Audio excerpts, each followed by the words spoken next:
चाचा एक खांसी की दवा देना।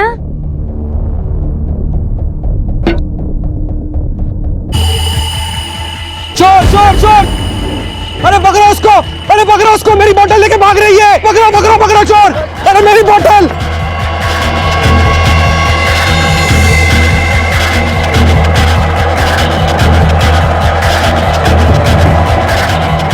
इसको पुलिस के हवाले करते हैं ये! पुलिस के हवाले करते हैं! मारा इसको! छोटी बच्ची को मारते हुए सामने आते थे! अरे साहब लड़की चोर है! इसने बोतल चुराई है! हाँ ये चोरी करके भाग रही थी ये! नहीं मैंने चोरी चलो अच्छा जाओ! मैं देखता हूँ इसको! चलो! अरे लेकिन साहब जाओ! तुम्हारा घर कहाँ है?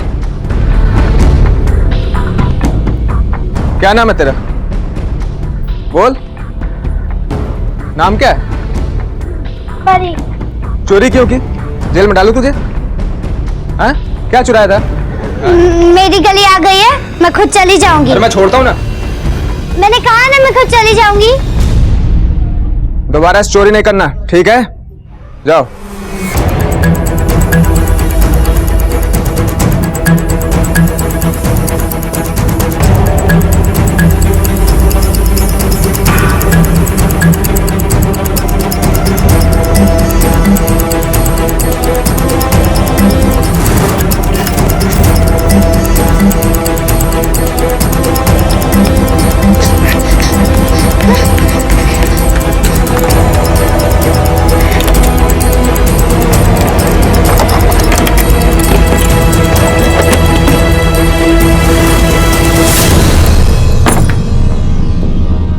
तितली तितली तितली दीदी आप आ गई। हाँ इधर बैठ।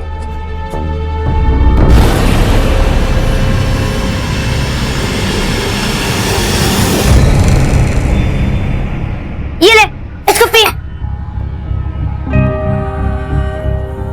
ये दवा बहुत कड़वी है। फिर तू नहीं पीना दीदी। क्यों नहीं पीना? नहीं पीना, आप पी लो ना। मैं क्यों पीऊं? आपको खांसी है ना, आप जल्दी जल्दी ये पी लो। नहीं पीना। तू अपनी दीदी की खातिर पे नहीं पिएगी दवाई? आप पीऊंगी ना। तो चल ये ले पी ले। मेरा प्यारा बाप।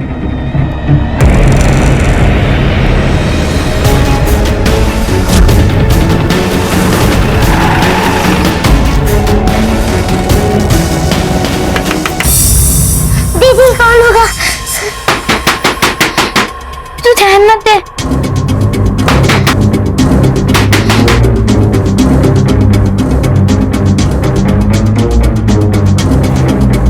दरवाजा खोलो बेटा, तुम्हें कुछ देना है। बेटा दरवाजा खोलो।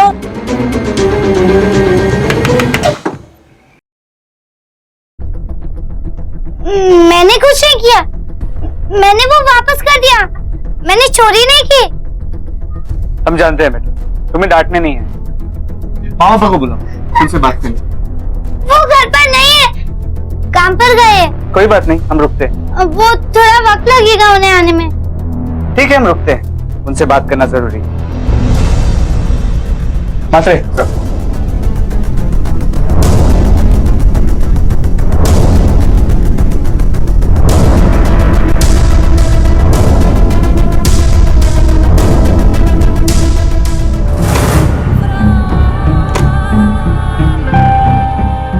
बैठ जा। तितली जब तक मैं ना बोलूं ना दरवाजा मत खोलना। बिल्कुल दीदी। वरना तुझे पता है ना क्या होता है? मेरी बाबू, अपना ख्याल रखना।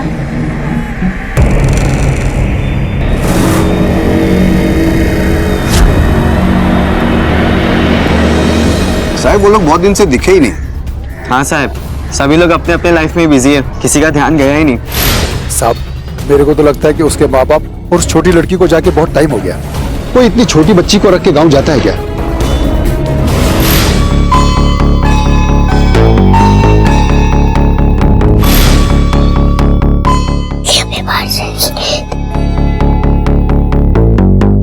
सर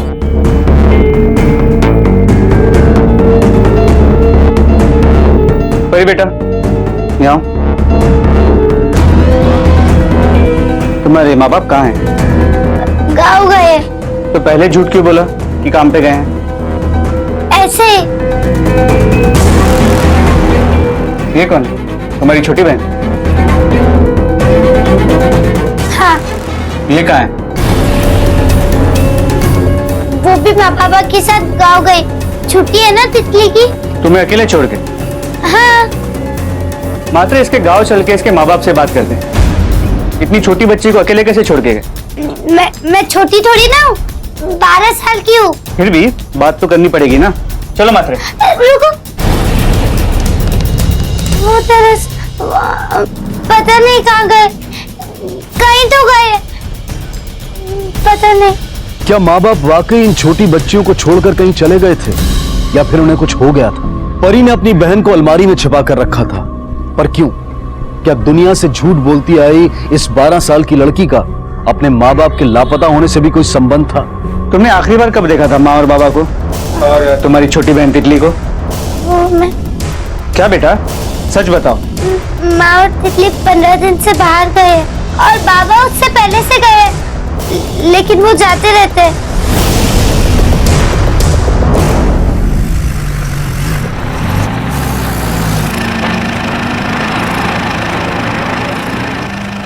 उधर से निकालना, तू क्या कर रही है? उधर से निकाल। भाग जा साला। रुक। किशोर रोक, किशोर छोड़ेगा नहीं तेरे को, छोड़ेगा नहीं बोलता है। बेटा हम तुम्हारे माँ बाबा को ढूंढ के निकालेंगे, ठीक है? तब तक हम ये फोटो ले जा रहे हैं। मात्रे आप फोटो दे, और तुम्हें भी हमारे साथ चलना हो। कहाँ? एक ऐसी जगह जहाँ बड़े होंगे तुम्हारा ख्याल रखने की। मैं भी तो बड़ी हूँ, मुझे जरूरत नहीं है। अब तक इतनी भी बड़ी नहीं होती, तुम्हें आना पड़ेगा, रूल्स है। ले चलो इसे। हाँ? मुझे नहीं जाना, छोड़ो मुझे, नहीं जाना मुझे, नहीं जाना, छोड़ो, छोड़ो, मुझे यहीं रहने दो, नहीं जाना मुझको, छोड़ो। मुझे मत छोड़ के जा, दीदी मुझे मत छोड़ के जा, दीदी मुझे मत छोड़ के जा। बाप का नाम किशोर यादव है, उसका फोन नंबर मिल गया है। माँ के पास शायद फोन नहीं है। लोकेशन ट्रैक करो पिता के फोन की, फोटो सर्कुलेट कराओ और बच्ची के साथ बात करते रहो। सर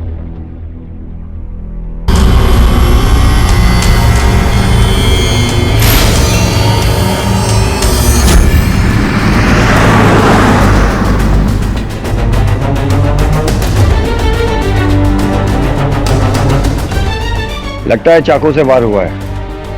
बॉडी को पोस्टमार्टम के लिए भेज दो। मुझे नहीं रहना है, जाने दो मुझे, मेरे माँ और पापा आ चुके होंगे, मुझे कितनी डांट पड़ेगी, जाने दो, नहीं जाना मुझे, नहीं जाना।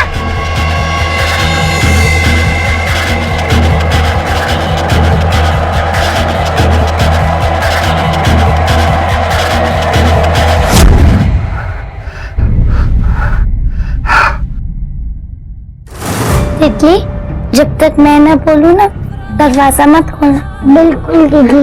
वरना तुझे पता है ना क्या होता है? दीदी भाग रही है, दीदी आएगी, हमें हम ले लेंगे। तितली, अपनी बड़ी बहन को माफ कर दे। मैं आ रही हूँ तितली, मैं आ रही हूँ।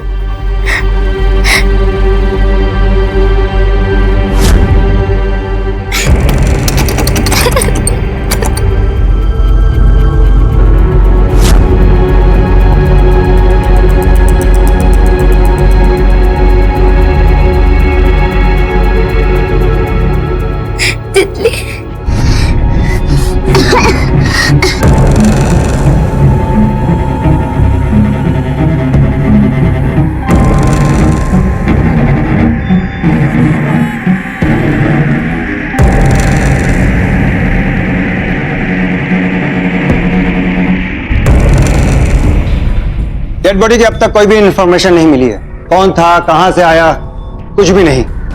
नो बटवा, नो फोन, और बॉडी के आसपास भी कुछ भी नहीं मिला।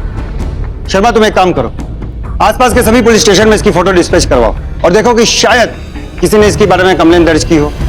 Yes sir. सर समझ में नहीं आ रहा है कि मामला क्या है, बार बार घर जाने की रट लगा रहे। सर बच्चे की हेल्थ रिपोर्ट। कुपोषण। सर बच्ची अंडर नरिश्ड। इतने दिन कम खाने से हुआ ये। कब सिर्फ चुराया था ना, जब तुमने उसे पकड़ा था। Yes sir. अरे साहब लड़की चोर है, इसने बोतल चुराए है। तो लेकिन इसमें तो कोई खांसी का जिक्र नहीं है। एग्जैक्टली।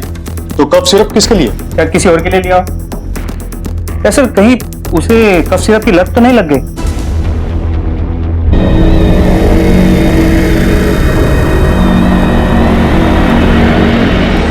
उस दिन भी उसके घर में ऐसे लग रहा था कि वो कुछ तो छुपा रही। मतलब सर वो बार बार। सॉरी। हेलो, क्या?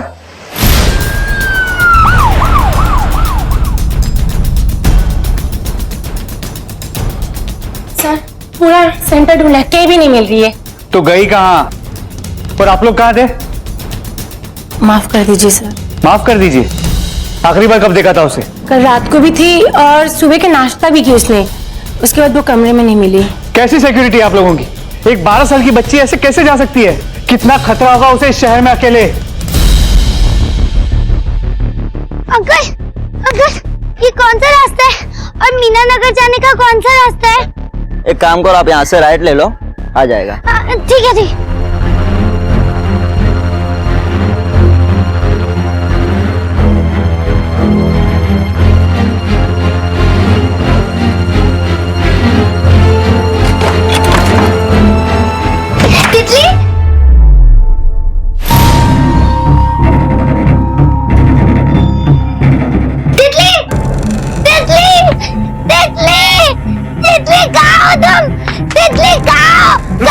रुको परी, रुको। सर मेरी तितली को बचा लो, वो लोग उसे उठा के ले गए। मेरी तितली को वो लोग कुछ भी कर सकते हैं। सर मेरी तितली को बचा लो। शांत, रिलैक्स, सब ठीक है। तितली ठीक है, तितली हमारे पास, हम सही वक्त पे पहुंच गए।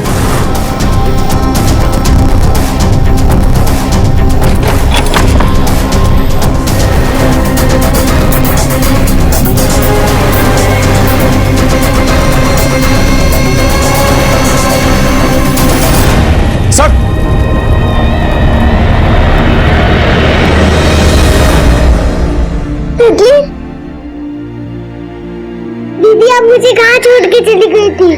तितली तेरी बड़ी बहन तुझे छोड़ के चली गई थी, उसके लिए अपनी बड़ी बहन को माफ कर दे। ठीक है दीदी।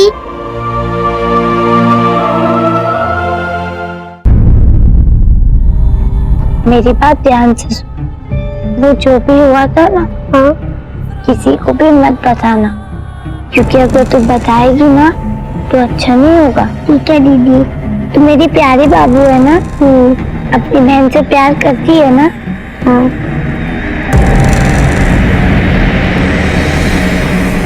सर वो क्लिनिक में है अपनी बहन के साथ, लेडी कांस्टेबल को भी वहीं पे रख। आपने तुमने कहा कि बौखलाहट में बहुत कुछ बोली, क्या बोल रही थी वो एग्जैक्टली? सर मेरी तितली को बचा लो, वो लोग उसे उठा के ले गए। मेरी तितली को वो लोग कुछ भी कर सकते हैं। मतलब उसे लगता है कि कोई तो है जो तितली को नुकसान पहुंचाना चाहता है। कौन हो सकता है? उस दिन भी उसने झूठ बोला कि तितली अपने माँ बाप के साथ बाहर गई, जबकि तितली अलमारी में बंद थी।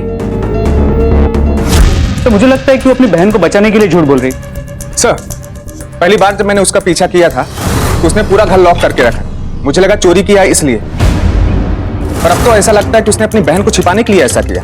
आपने घराच्या आजूबाजूला चौकशी करा, देखो उनके माँ बाप के साथ संबंध कैसे थे, क्या बेटियां माँ बाप से डरती थी, पूरी फैमिली की हिस्ट्री निकालो। हो सर, चलो। कांस्टेबल मात्रे को आप ही ने बताया था कि बच्चियों की माँ को आपसे प्रॉब्लम थी। परी और तितली की माँ लता पड़ोस की और उनके यहाँ लगातार जाया करती थी। पहले मेरे को लगा बच्चियों पे ध्यान नहीं देती, इसीलिए मैं उसकी बच्चों से हंस बोल लेती थी। और कुछ? लगता है पैसे का प्रॉब्लम था, रोज झगड़े होते थे, मेरे घर में सब आवाजें आती थी। चिल्ला मत तू, मुझे क्या पता था कि पैसे ऐसे अचानक से डूब जाएंगे। एक तो वो लोग आके धमकी देके जा रहे हैं, ऊपर से तेरे नाटक। लेकिन साहब कितना भी प्रॉब्लम हो, दूसरे मर्द के साथ चक्कर वगैरह वो सब तो ठीक नहीं है ना साहब। अब अरुण को छोड़िए, आगे वो जो बनिए की दुकान है ना, वहां का बनिया कुछ ज्यादा ही मेहरबान था लता पर, फ्री में सामान देता था साहब। मैंने खुद अपनी आंखों से देखा, कभी भी पैसे नहीं लिए। क्यों? कोई ना कोई तो चक्कर होगा ना साहब। कुछ नहीं साहब, वो तो लोग तो यूं ही खाली पीली फुकट में ए, चुपचाप पूरा सच बता दे, वरना तुझे फुकट में थाने ले जाके फुकट में तुझसे क्या क्या उगलवाएंगे ना, तूने सोचा भी नहीं होगा। चल बोल। वो लता अकेली थी साहब, उसको मदद चाहिए था तो हम दोनों, मतलब इसमें तो मेरा कुछ गलती नहीं है ना साहब। वो लता का पति, वो जानता था तुम दोनों के बारे में? वो अगर जानता भी तो वो कुछ नहीं करता साहब, वो हारा हुआ खिलाड़ी था साहब, उसको शराब गटकने के अलावा और कुछ भी नहीं आता था साहब। क्या मस्त दिख रहे ले रहे। शर्म नहीं आती क्या तेरे को? क्या खुल्लम खुला छेड़ रहा है लड़की को? तेरे को छेड़ू क्या? जा चुपचाप घर जा अपनी बीवी के पास। ए, तू अपना देख, तू टकेगा, मेरे को बोलेगा? साहब, मैं तो उधार पर उनको सामान देता था, मेरे भी बच्चे हैं और मुझे पता है उनकी 2 बच्चियां हैं। मैं नहीं चाहता था कि उनको भूखा सोना पड़े। साहब, उनका वो बाप एकदम का बेकार आदमी किशोर। किसी की मदद करना अपना फर्ज बनता है ना साहब।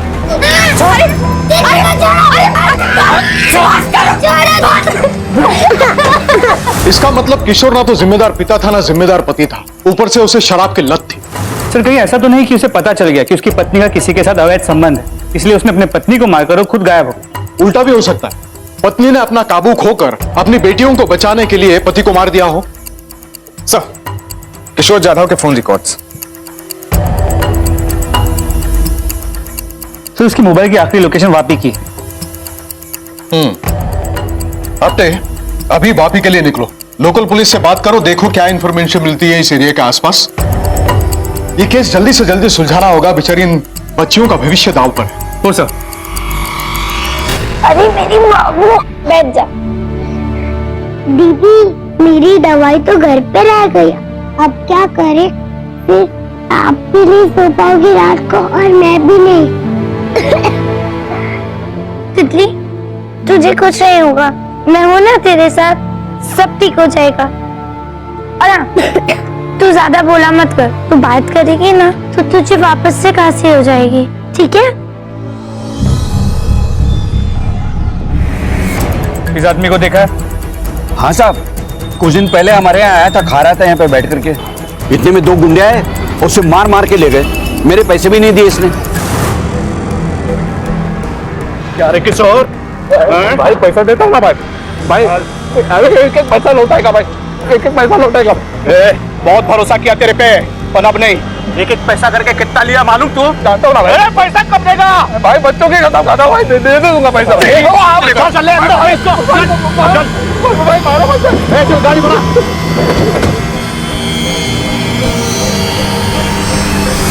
वो दोनों गुंडों की शक्ल याद है? ब्यौरा दे पाओगे? हाँ हाँ बिल्कुल याद है, मैं बता सकता हूँ।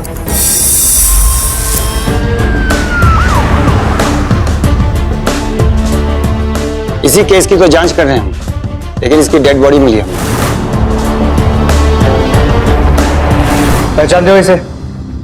ये वो किशोर है साहब। पक्का? हाँ साहब। सर बॉडी की आइडेंटिफिकेशन हो गई है, वापी पुलिस उन गुंडों को ट्रेस करेगी। हमारे पास गुंडों का डेटाबेस है, कोई ना कोई रिकॉर्ड जरूर होगा। मुझे ऐसा लगता है कि हमें बीवी का एंगल भी चेक करना चाहिए। सब बर्बाद करके रख दिया। और ये दोनों, ये अरुण उनका पड़ोसी और मोहन जो बनिया है, सब मिले हुए लगते हैं। हो सकता सर, लेकिन पहले हमें परी और तितली को बताना होगा उनके पिता के बारे में।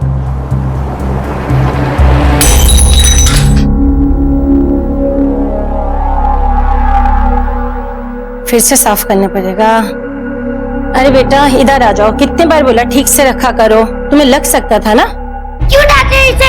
ये मेरी छोटी बहन है, दिखाई नहीं देता कितनी छोटी है वो? उसको डांट नहीं रही, उसको समझा रही हूँ। नहीं, गलत है उसको समझाने की, मैं वो मेरी बहन है, समझे तुम? जाओ यहाँ से। पागल है क्या? तुझे यहाँ पे पागल खाने पर होना चाहिए। तुम्हें होना चाहिए, जाओ यहाँ से, जाओ तुम यहाँ से। पागल है तू, वो मेरी बहन नहीं आ रहा है तुझे? जाओ तुम क्या यहाँ से। कर रही है? मेरी बहन है वो, समझी ना? अब जरा बाहर जाइए, बच्चों से कुछ बात करनी है। ठीक। बेटा तुम्हारे बाबा मर चुके हैं। दीदी बाबा, दीदी, दीदी बाबा, दीदी बाबा, दीदी, दीदी बाबा, दीदी, दीदी बाबा। और माँ? माँ का कुछ पता नहीं चला है, हम उसे ढूंढ रहे हैं।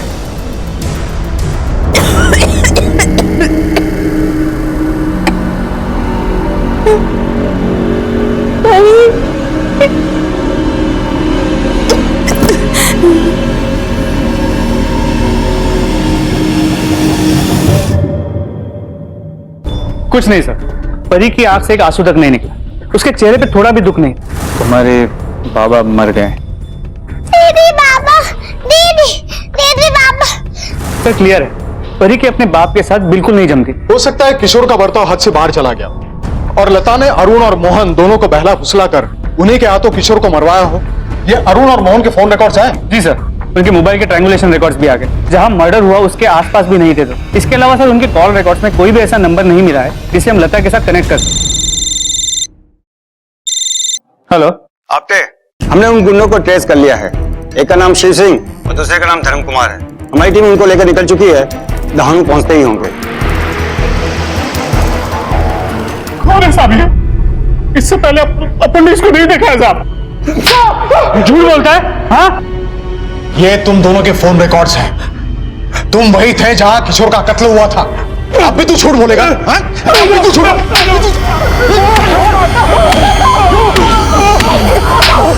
सब सच बता दो साहब, सब सच बता दो। बोल साहब, उस पे बहुत सारा कर्जा बाकी था साहब, उससे वसूली करने का था अपने को, लेकिन वो मर गया साहब अपने हाथ से। ये किसी रोक रोक साला, रोक रोक।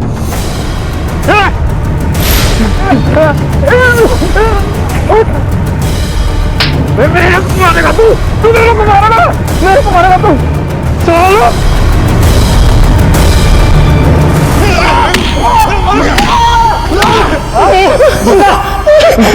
लता, उसके साथ क्या किया? उसके बारे में जानते हैं किशोर के बारे में साहब, उसकी बीवी का क्या हुआ नहीं, वो पुलिस को नहीं मालूम। मां को समझाओ।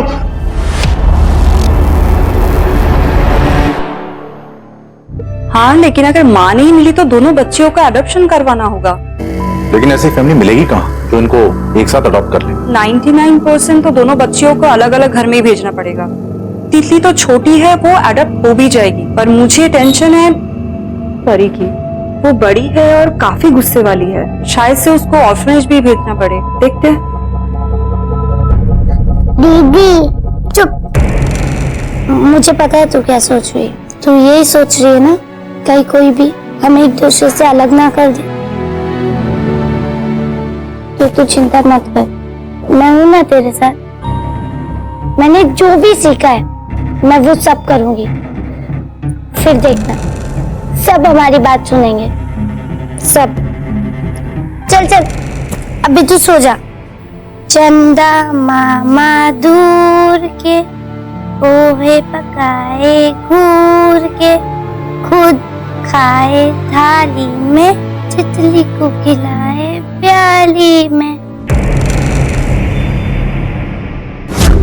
बोलो दरवाजा, दरवाजा खोल। हाँ ठीक है, मैं देखता हूँ। अंकल। हाँ बेटा बोलो। मुझे आपसे कुछ बात करनी है। हाँ बताओ।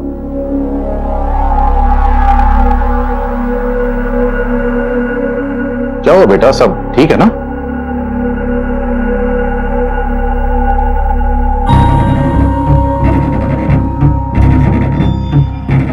अंकल मुझे बस इतना ही कहना है कि आप मुझे और तितली को यहाँ से जाने दो, मैं उसका पूरा ख्याल रखूंगी, वादा रहा। आप जाने दो ना मुझे।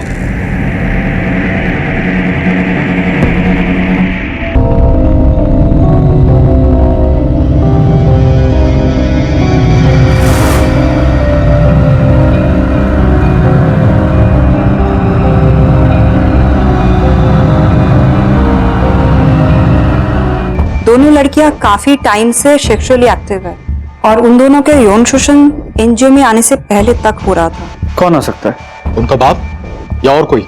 क्या लड़कियों ने किसी का नाम लिया?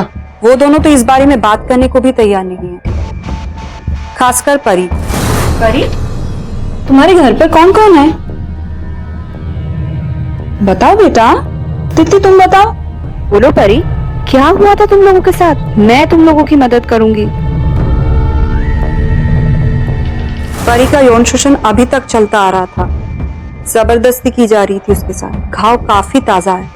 सर यकीन नहीं होता, इतनी छोटी बच्चियों के साथ ये सब। सर कहीं ऐसा तो नहीं कि उनका पिता किशोर उनके साथ जबरदस्ती कर रहा, उनकी माँ लता को पता चल गया तो किशोर ने लता को मार दी और फिर खुद कर्जे के चक्कर में मारा गया? नहीं आप हम यकीन के साथ तो नहीं कह सकते कि मां मर चुकी है, क्योंकि ना हमारे पास कोई सबूत है ना उसकी डेड बॉडी, और डॉक्टर के मुताबिक परी के साथ उसके एनजीओ पहुंचने से पहले भी बलात्कार हुआ।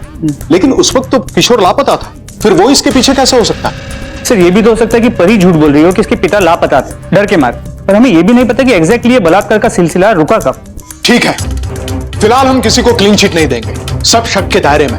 जिसने भी एक घिनौनी हरकत की है उसे जल्दी पकड़ना होगा, और ये लता की खोज का पेरीमीटर जो है उसे बढ़ाओ। उसका मिलना इस केस के लिए और भी जरूरी हो गया। पता नहीं वो जिंदा है या मर चुकी है।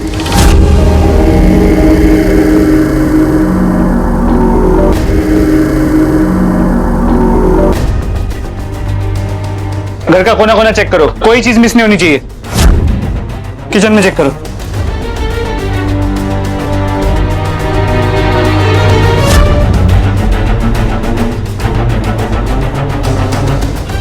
मात्रे सर, ये मेरे कपड़े फोरेंसिक्स में भेज दो। Okay sir.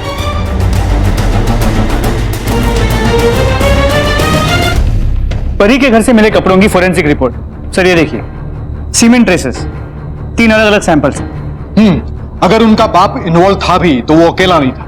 इन तीनों आदमियों को ढूंढ निकालना होगा। आसपास के सभी आदमी के मुझे डीएनए सैंपल चाहिए, टेस्ट करवाओ।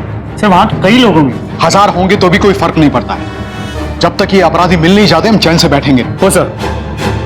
कई मुश्किलों का सामना कर आखिरकार पुलिस ने पूरे मोहल्ले के पुरुषों के डीएनए टेस्ट की अनुमति हासिल की। पुलिस के सामने लगभग 2000 पुरुषों के डीएनए टेस्ट करवाने का असंभव लक्ष्य था। कर्तव्य निष्ठा और दृढ़ संकल्प से लैस पुलिस इस काम में जुट गई। बेशक मोहल्ले में कोई भी इस कार्रवाई से खुश नहीं था।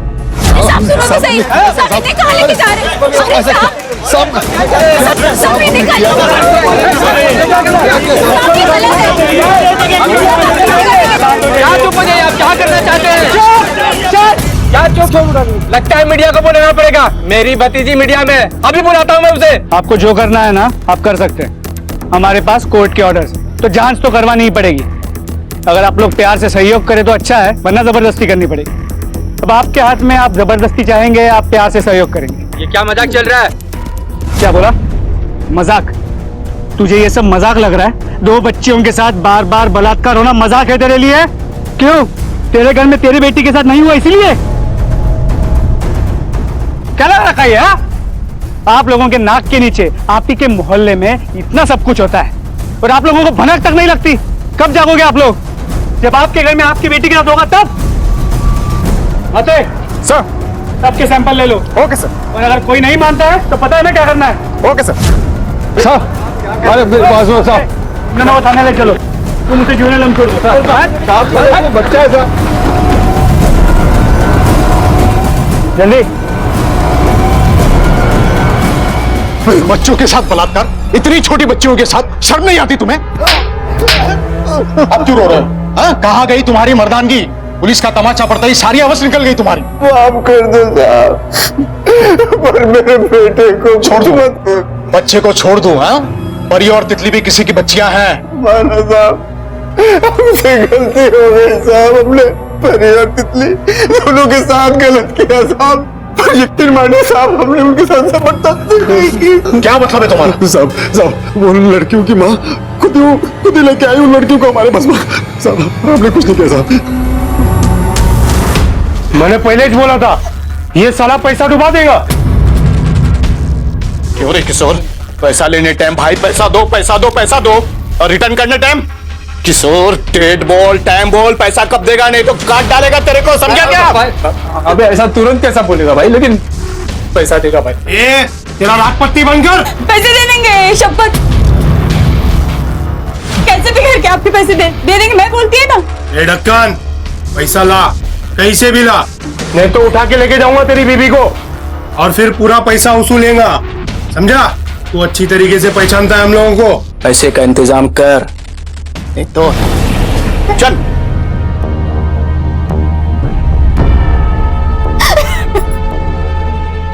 कहाँ चला?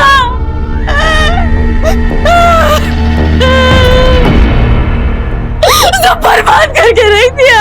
ए, चिल्ला मत तू। मुझे क्या पता था कि पैसे ऐसे अचानक से डूब जाएंगे। एक तो वो लोग आके धमकी देके जा रहे हैं, ऊपर से तेरे नाटक। अरे वो लोग मेरे साथ करेंगे, उसका कुछ नहीं। मोहन भाई थोड़ा सा दाल चावल थोड़ा सामान दे दो। अरे बाबा सामान कैसे खरीदूंगा? कल को तो मैं रास्ते पे आ जाऊंगा। मोहन भाई मुफ्त में नहीं चाहिए, पैसे आएंगे ना, अभी नहीं है, आएंगे तब मैं दे दूंगी थोड़ा सा दाल चावल। जब पैसे आ जाएंगे तब आ जाना, ठीक है? आप जो बोलेंगे मैं करूंगी। ये मेरी बच्चियां है ना, वो भी आप जो बोलेंगे वो करेगी, है ना बेटा? चाचा जो बोलेंगे हम करेंगे ना। हाँ, थोड़ा सा दाल चावल दे दो। वो दोनों? हाँ, मैं बोलूंगी तो करेगी ना, करेगी वो, मैं जिम्मेदारी लेती हूँ ना। जय को भी खुश करेगी।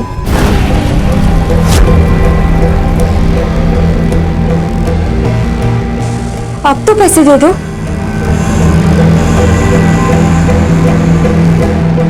पापा परी, तितली, माँ ने जैसा कहा था ना वैसे ही करना। अभी जय भैया और अरुण अंकल आएंगे ना, वो जैसा बोलेंगे वैसा ही करना, ना ना नहीं करना।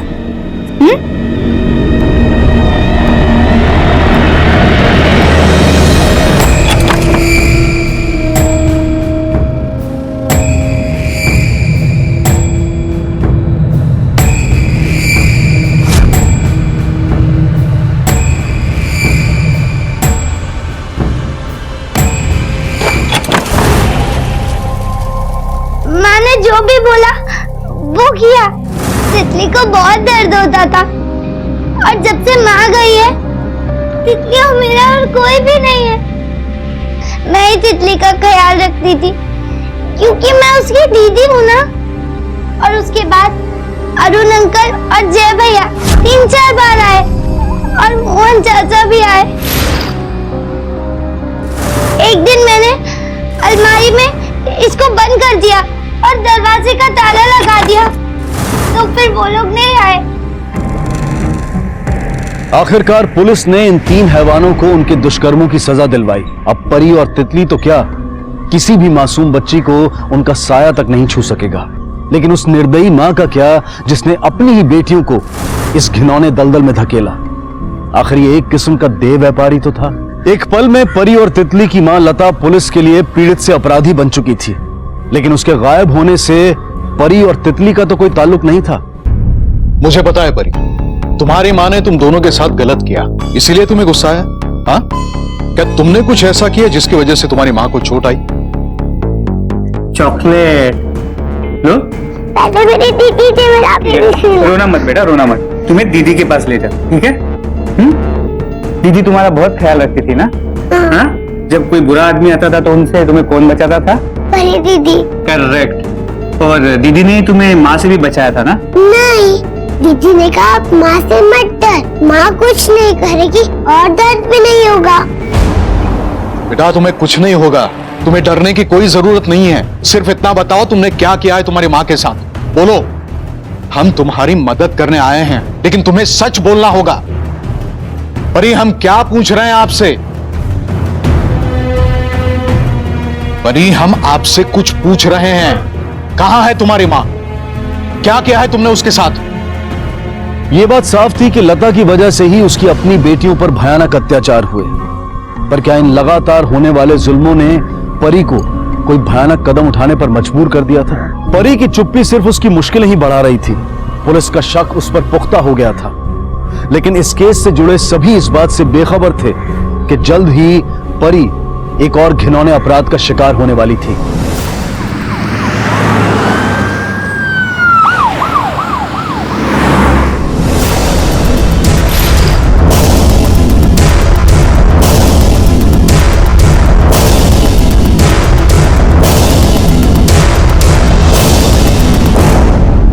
सर पड़ोसियों से बात हुई, कोई कुछ खास जानता नहीं। परी कहाँ खेलने जाती थी, किसके साथ खेलती थी, उसके दोस्त कौन थे, सर किसी को कुछ नहीं पता।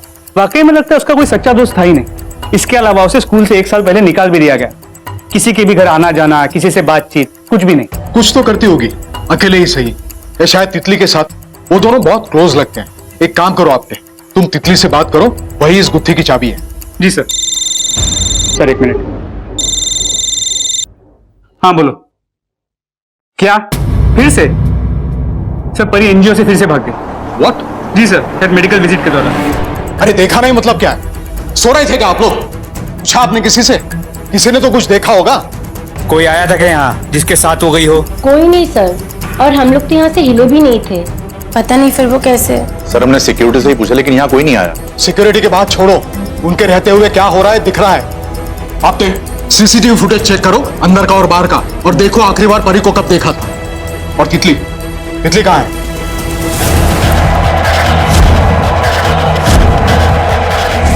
पहले मेरी दीदी से मिला, पहले मेरी दीदी से मिला। तुम्हारी माँ कहाँ है बोलो? पहले मेरी दीदी से मिला। हाँ बेटा मिलवाएंगे, उससे मिलवाएंगे, लेकिन हमें बताओ कि तुम्हारी दीदी कहाँ है? बोलो सर, ये देखिए, ये आदमी और ये लाल गाड़ी जो गेट के बाई तरफ पार्क है। आपने एपीबी इश्यू करो, आसपास के 6 किलोमीटर के रेडियस में नाकाबंदी लगवाओ, और ये नंबर से ओनर के डिटेल निकालो। लगता है ये पर्सनल दुश्मनी का मामला है। परी को किसी भी हालत में हमें बचाना है। ये लो पैसे और इसको ठिकाने लगा। पता चलते ही मुझे इन्फॉर्म करना, ठीक है? सर, सभी जगह नाकाबंदी लगवा दी, गाड़ी की डिटेल्स हर जगह पे भेज दी। ये देखिए गाड़ी के ओनर की डिटेल्स। ये इसे तो मार मार के सच उगलवाएंगे। अरे साहब मैं तो यहाँ जेल में हूँ, तो मैं कैसे कुछ कर सकता हूँ साहब? कर नहीं सकता लेकिन करवा तो सकता है ना। हाँ, ये देख, इसकी ये गाड़ी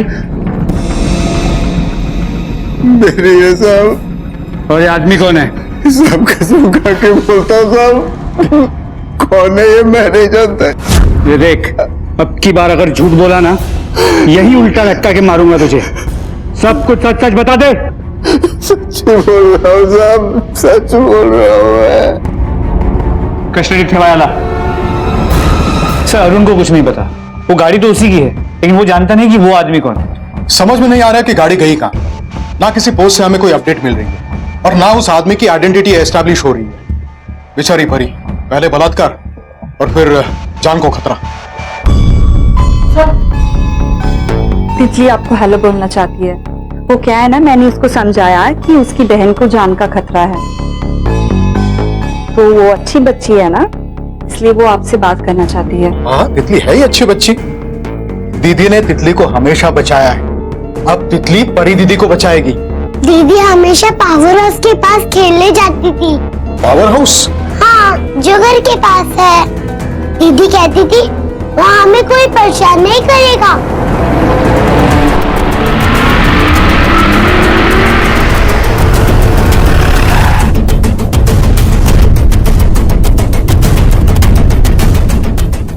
यादव पीछे जाके देखो।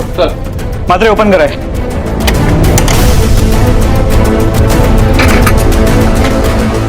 उठाओ उसे जल्दी। यही है क्या? हाँ, यही कहीं था। माँ ढूंढो ना, मिल जाएगा। कितना कचरा है पर यहाँ पे, एक तो चांदी की है, दूसरी मिलेगी भी नहीं। यहाँ देखते हैं ना। यहाँ यहाँ पे क्या करने आई थी परी? यहाँ पे कैसे मिलेगा? चांदी की थी। ए परी, परी, परी बंद क्यों किया दरवाजा? खोल परी, देख बहुत मारूंगी बाहर आके। खोल दरवाजा, बहुत हो गया। परी, माँ, अब तेरी वजह से मुझे और तितली को किसी के पास नहीं जाना पड़ेगा। तितली को कितना दर्द होता था, मैंने तुझे बोला भी था, तो फिर भी। देख ज्यादा दिमाग मत चला। खोल दरवाजा, बाहर आके गला दबा दूंगी तेरा। खोल। नहीं खोलूंगी। देख मैं तेरी माँ हूँ, बहुत बुरा होगा तेरे साथ। खोल।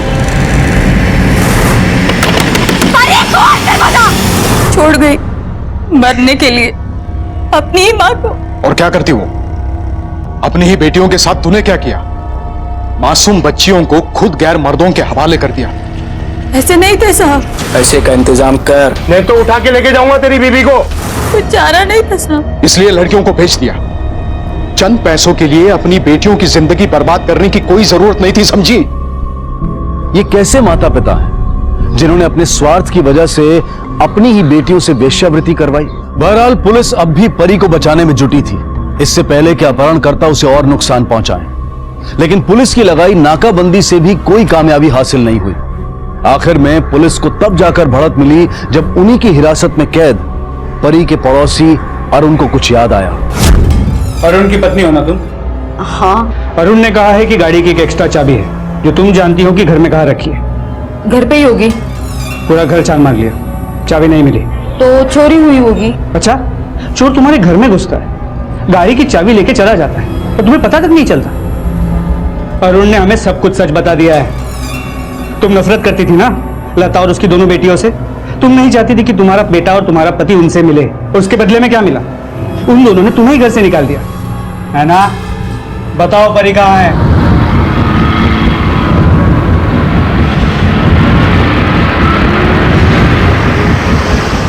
अब चुप रहने से कोई फायदा नहीं है। हमारे पास गवाह हैं जिन्होंने तुम्हें देखा है, खुद गाड़ी चला के यहाँ से जाते हुए और रिक्शा में लौटते हुए। तेरा हर झूठ पकड़ा गया है। वैसे भी तुम्हारे पति और तुम्हारे बेटे ने उन दोनों की जिंदगी बर्बाद कर दी है। बर्बाद तो उन तीनों ने की मेरी जिंदगी। हमारा अच्छा खासा घर था, पूरा खराब कर दिया। वो तीनों गिरे हुए लोग हैं। पहले तो मेरे पति और बच्ची को छीन लिया मुझसे, फिर उनको जेल भिजवा दिया। और वो दोनों, तुम्हारा पति और तुम्हारा बेटा, वो क्या दूध के दूल्हे? अरे बच्चियां हैं वो दोनों, एक 12 साल की और एक 6 साल की। उनके साथ बलात्कार कर दिया। तुम्हें बच्चियों पे गुस्सा आया, लेकिन तुम्हारे पति और तुम्हारे बेटे की हैवानियत पे गुस्सा नहीं आया। हाँ, परी कहाँ है? मुझे अपने पति और बच्ची को बचाना था। अगर परी मर जाएगी तो कोई सबूत ही नहीं रहेगा, और फिर उन दोनों को सजा भी तो नहीं होगी। बस मैंने अपने भाई को कह दिया कि ये पैसे पकड़ और उसको ठिकाने पे लगा।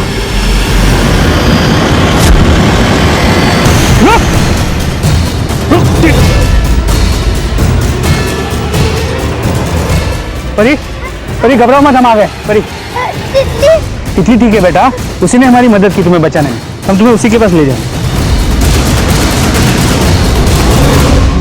दूसरों के लालच ने इन 2 बच्चियों की जिंदगियों को बर्बाद करके रख दिया। अपने जीवन के बिखरे टुकड़ों को समेटती इन 2 बहनों के घाव शायद ही कभी भर पाए। आइए मिलकर इस लालच को जड़ से मिटाएं। अब मैं अनूप सोनी आपसे विदा लेता हूं।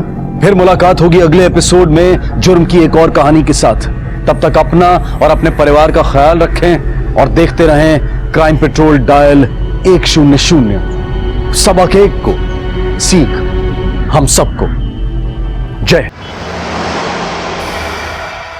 कहिए, क्या सेवा कर सकता हूं मैं आपकी? साहब, आमची मुलगी आरती, सवेरे उसका फोन आया था मुझे। आरती आई? हाँ बेटा। मुझसे अब बर्दाश्त नहीं होता। आई बेटा, तू क्या कह रही है? क्या बर्दाश्त नहीं होता? हाँ बेटा, तू है कहाँ? नरक में। अगर अब और नहीं आई, मैं चाह रही हूँ। आरती कहाँ जा रही है? चाह से कोई वापस नहीं आ सकता। आखिरी बार आपकी आवाज सुननी थी। आई। आरती, सुबह उसका फोन आया था, लेकिन तो 12 घंटे हो गए। आप उस वक्त क्यों नहीं आई हमारे पास जब उसका फोन आया था? मुझे लगा ऐसे ही किसी बात पे परेशान होकर फोन कर लिया होगा। वो ऐसा करेगी नहीं।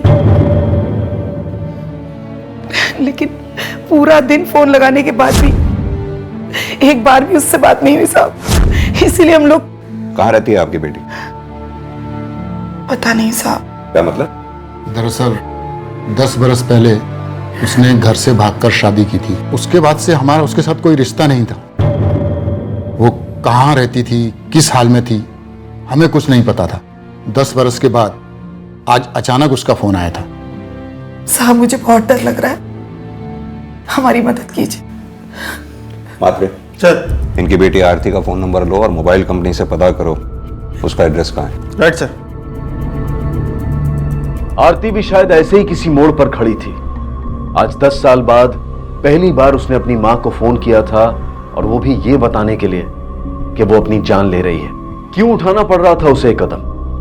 आखिर कौन से हालात थे, ऐसी क्या मजबूरियां थी जिसकी वजह से वो अपनी जिंदगी का साथ छोड़ने जा रही थी? और क्या मजबूरी थी इस मां की, किसका डर था कि अपनी बेटी के मुंह से इतनी बड़ी बात सुनने के बाद भी उसने उस बात को घंटों तक सबसे छिपाए रखा? अरे सलीम भाई, थैंक यू। क्यों? इतना बड़ा काम देने के लिए। और मैं भी आपके भरोसे का पूरा मान रखूंगा। पर एक बात पूछूं? क्या? ये औरत कौन है? कायकुर है? ऐसे ही, बहुत खूबसूरत है। अगर थोड़ा पहले ले आते ना तो मजा आ जाता। साला अपना गाड़ी चला, पैसा ले, लड़की की लाश को ठिकाने लगा और निकल, सामने देख।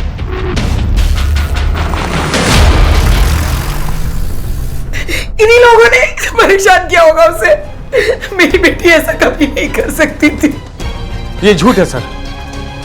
मैं मानता हूँ परेशान थी कुछ दिनों से, पैसों की तंगी चल रही थी सर, कभी कभार चिड़चिड़ी हो जाती थी वो, हमारे झगड़े भी हुआ करते थे सर, लेकिन आरती सुसाइड नहीं कर सकती। नहीं सर, कभी नहीं कर सकती सुसाइड। कब देखा आखिरी बार तुमने इसे? आज दोपहर में सर।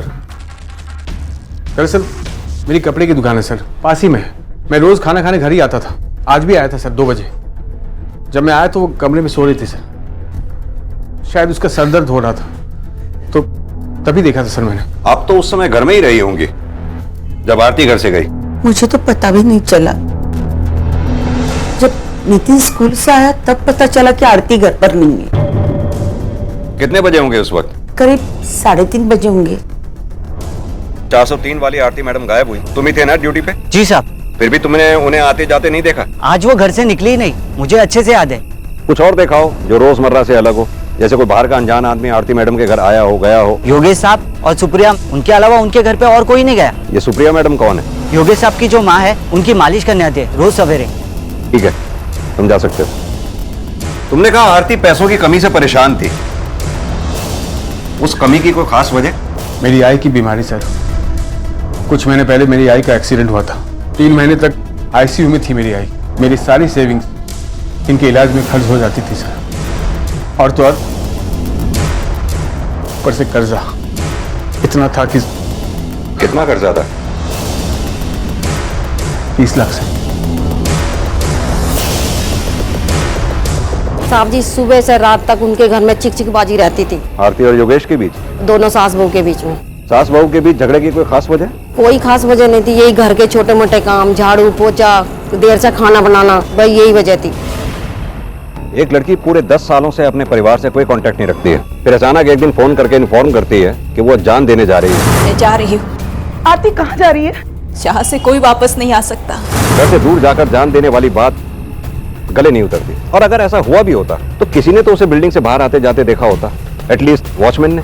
सर हो सकता है उससे चूक हुई हो, जब आरती निकली हो तो वो उसे ना देख पाया हो। लेकिन ये भी हो सकता है कि आरती खुद बिल्डिंग से बाहर निकली ही ना हो। एक काम करो, आरती की फोटोग्राफ्स आसपास के थानों में सर्कुलेट करो, उसकी मिसिंग रिपोर्ट दर्ज करो। हालांकि मुझे लग रहा है ये ना तो मामला मिसिंग का है और ना ही सुसाइड का, मामला कुछ और ही है।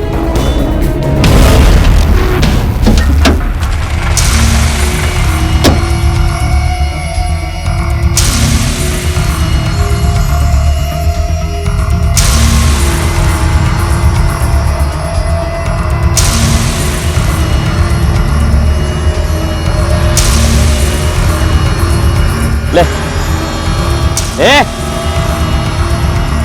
चल चल जल्दी कर।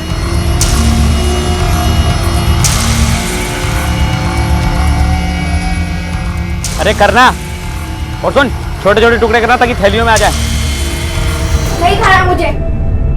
बेटा देख, आई आएगी तो गुस्सा करेगी मेरे को, बोलेगी नितिन को अभी तक खाना नहीं खिलाया। हाँ हाँ, तू चाहता है बाबा को डांट पड़े? नहीं ना, खा बेटा। निखिल, खूप छान झालंय जेवण। मुझसे बात मत कीजिए आप हमेशा मेरी आई के साथ लड़ती थी ना, इसलिए मेरी आई चली गई। अरे ध्यान से देख के करना, और थैली में पत्थर भर के ठीक से छेद कर देना, नहीं तो पता लगा पानी के ऊपर थैली तैरती हुई मिल रही है। सलीम भाई, कोई गड़बड़ नहीं होगी, मैं हूं ना, सब कुछ अच्छे से किया मैंने। काम करने दो यार। हो गया? हाँ हो गया सब, देखो।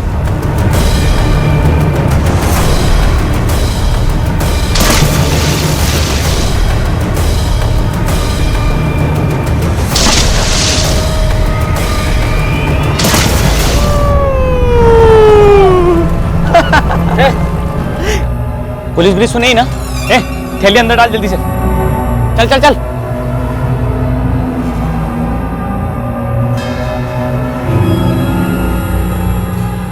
ये क्या साणे, ये पिकनिक मनाने का टाइम है? कौन है तू? अबे साले तू के बच्चे एक लगाऊं क्या? क्या कर रहा है रे तू? क्या है रे? चलो निकले यहाँ से, चलना, रात बहुत हो गई, लेट हो रहे हम लोग।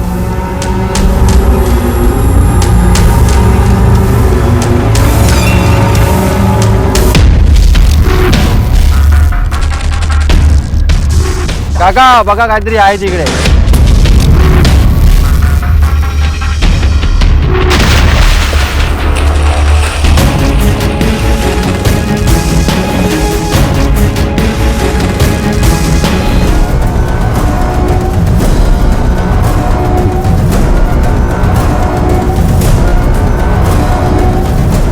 इन बॉडी पार्ट्स को देख के लगता है कि किसी फीमेल के. इसे फॉरेंसिक लैब में भेजो और गोताखोरों को बुलवा कर इसमें चेक करवाओ. हो सकता है कि बाकी के बॉडी के पार्ट्स भी मिले.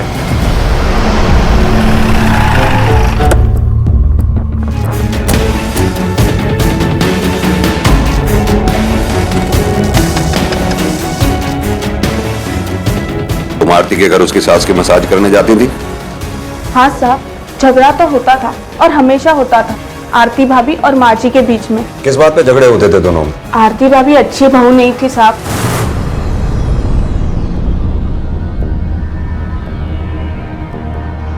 सुप्रिया, भगवान तेरा भला करे.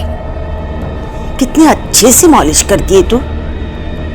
पता नहीं तू नहीं होती तो क्या होता मेरा. और जो अपना पेट काट कर इसे आपकी मालिश के लिए पैसा दे रहे उनका क्या? हाँ, और जो दवाओं के लिए आपके हॉस्पिटल के लिए पैसे खर्च करे उनके लिए तो तारीफ का एक शब्द नहीं निकलता आपके मुंह से. अगर तू नहीं माझा मुलगा करतो माझ्यासाठी, तेरे बस में होता ना तो मुझे घर से बाहर निकाल देती तू. आप भूल रही है कि आपका बेटा मेरा पति भी है. उसका ये सब करने से ना मुझ पर और मेरे परिवार पर असर पड़ता है. तो क्या पाहिजे तुला? मारून जाऊं भाई? मार डाल मुझे. मैं आज योगेश को बता दूंगी ये सारी तेरी नौटंकी. यही तो मैं कह रही हूँ. ये सब जो नौटंकी चला रखी है ना, इसे अभी बंद कर दीजिए आप. अरे आपकी वजह से बहुत परेशानी में आ गए हैं हम. थोड़ा बहुत जो रिश्ता बचा है हम दोनों में वो तो जिंदा रहने दीजिए. आपके आने के बाद जितने झगड़े हुए हैं ना हमें, उतने तो पिछले 10 सालों में भी नहीं हुए हमें. देखा देखा सुप्रिया कैसी बोल रही है. मैं इसका रिश्ता बिगाड़ रही हूँ. ये चाहती हूँ क्या मैं? गलती चाहे जिसकी भी हो, माँ जी घर में सबसे बड़ी थी और आरती भाभी अगर उनका थोड़ा सुन लेती तो क्या होता. लेकिन आरती भाभी कभी किसी की नहीं सुनती. जब देखो तड़ातड़ जवाब देती थी. सारी गलती ना बहू की होगी साहब, क्योंकि प्रतिमा ताई जैसी औरत तो ऐसा कुछ गलत कर ही नहीं सकती.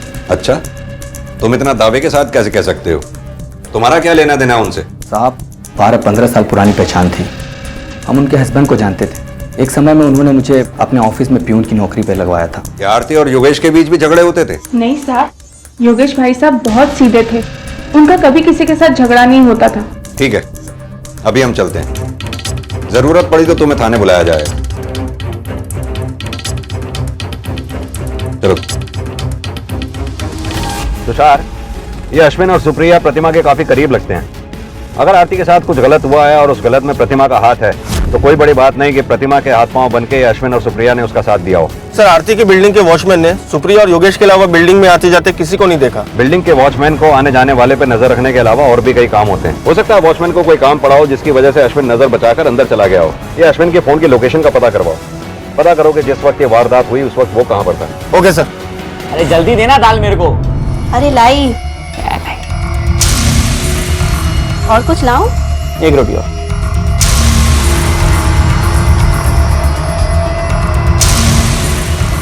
आज सुबह नासिक के इस झील में एक पॉलिथीन बैग पानी में तैरता हुआ मिला, जिसमें थे एक महिला की लाश के टुकड़े. पुलिस को शक है कि ऐसे और भी बैग्स झील में होने की संभावना है. आइए जानते हैं पुलिस से.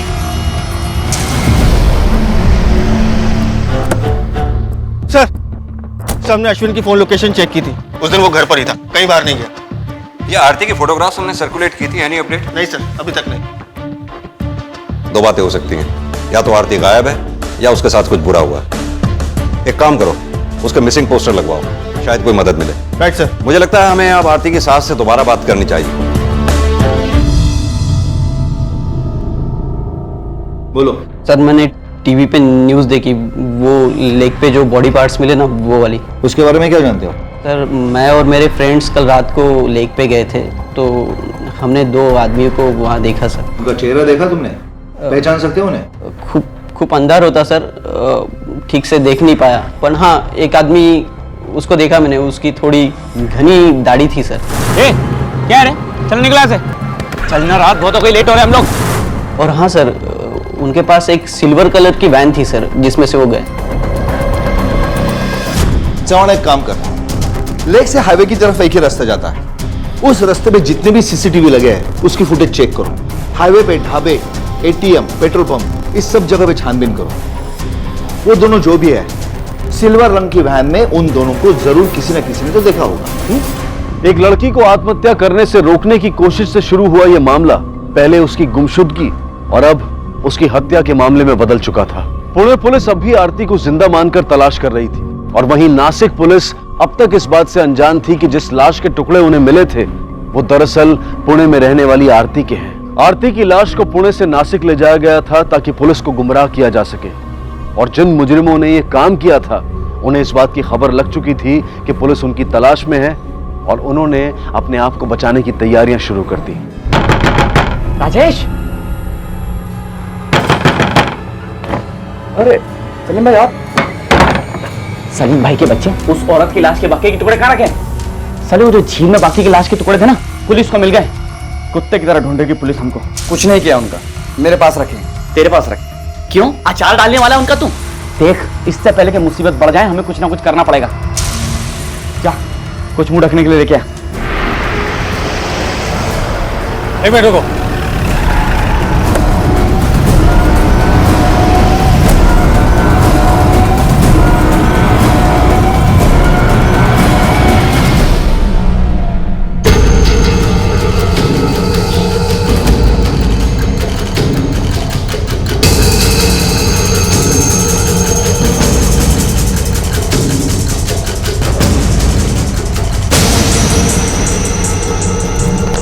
जवान एक काम करो, इन दोनों की तस्वीर और गाड़ी की डिटेल्स हर थाने भेज दो, हाई अलर्ट जारी करवा दो और हाईवे पे जहां जहां हो सके सब जगह पे नाकाबंदी लगवा दो। एक भी गाड़ी विदाउट चेकिंग की बाहर नहीं निकलनी चाहिए। Yes sir.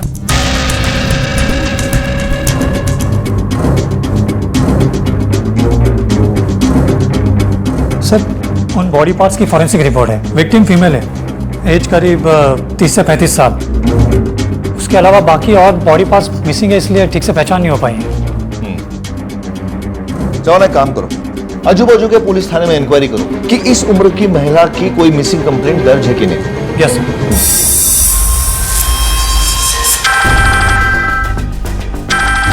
हेलो। हाँ सर, वहाँ आसपास के लोगों से पता किया है, हर 2 दिन में एक आदमी आया जाया करता था।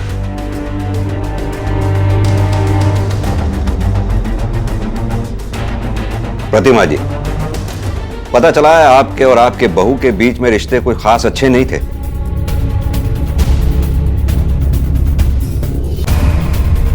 पंखे नहीं, पर्दा हटा दो सर। हाँ तो प्रतिमा जी, मैं आपसे कह रहा था, हमें पता चला है कि आपके और आपके बहू के बीच रिश्ते कोई खास अच्छे नहीं थे। क्या ये बात सही है? नहीं साहब, ऐसे झूठ मत बोलिए। मैं क्यों झूठ बोलूंगा सर? इतनी परेशानियां चल रही थी घर में, कभी कभार बहस हो जाती थी हमारे बीच में, इससे ज्यादा कुछ नहीं सर। लेकिन इस हद तक नहीं होते कि कोई अपना बसा बसाया घर छोड़कर चला जाए और आत्महत्या करने की सोचने लगे।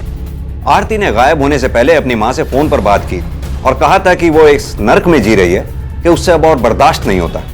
उसके पास अपनी जान देने के सिवा कोई रास्ता नहीं। लेकिन उसने जान तो नहीं दी ना, वो गायब हो गई है। ये मामला इसीलिए तो सीरियस हो गया मिस्टर योगेश। अब वो छुट्टियां मनाने या घूमने तो गई नहीं होगी। इन बातों में 2 सूरतें हो सकती हैं, या तो आपकी बीवी किसी दूसरी जगह जान देने गई थी। ऐसा हो नहीं सकता, क्योंकि अगर ऐसा हुआ होता तो हमें पता चल चुका होता। और दूसरी सूरत यह हो सकती है कि आरती का कत्ल किया गया हो यहाँ इस घर में, और उसकी लाश को छिपाकर यहाँ से ले जाया गया हो, जिसकी वजह से ना तो उसे वॉचमैन ने देखा और ना ही किसी और ने इस घर से जाते हुए। कत्ल? कौन करेगा कत्ल? कोई भी कर सकता। आप भी। आप झूठा इल्जाम लगा रहे हैं मुझ पर सर। वो मेरी बीवी थी सर, एक बच्चे की मां। मैं भला ऐसे क्यों करूंगा? खैर छोड़िए, आप ये बताइए कि आरती का किसी के साथ अफेयर था? किसने बताया आपको? मतलब कि था। कौन था वो? प्रतिमा जी, मैं आपसे कुछ पूछ रहा हूं, कौन था वो? आरती, बघतेस का कौन आलाय? कौन आलाय? योगेश आया है? नहीं, कोई नहीं, कोई सेल्समैन है। सेल्समैन था, मैंने भगा दिया। आप सो जाइए।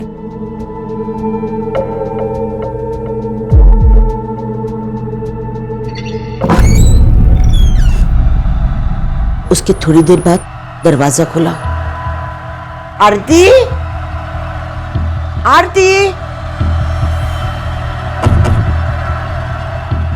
वो वापस जा रहा था लेकिन मुझे दिखाई नहीं देगा, इसलिए मैं खिड़की तक गई उसे देखने के लिए। कौन था वो? माधव, योगेश का दोस्त, बिजनेस पार्टनर। आपने अपने बेटे योगेश को बताया नहीं इसके बारे में? मैंने बताया उसे, पंटाचा विश्वास नहीं बसला माझ्या बोलण्यावर। उसने कहा कि वो कुछ दुकान का सामान लेने आया होगा, कि मुझे पूरा विश्वास था। आरती और उसके बीच में कुछ तो चल रहा था। ये बकवास है सर। आई को गलतफहमी हो गई थी। माधव मेरा पार्टनर ही नहीं, करीबी दोस्त भी है। वो कभी ऐसा कुछ नहीं कर सकता। नहीं, आरती ऐसी लड़की है सर। कैरेक्टर सर्टिफिकेट है उन दोनों का आपके पास, और ये माधव का मिलेगा।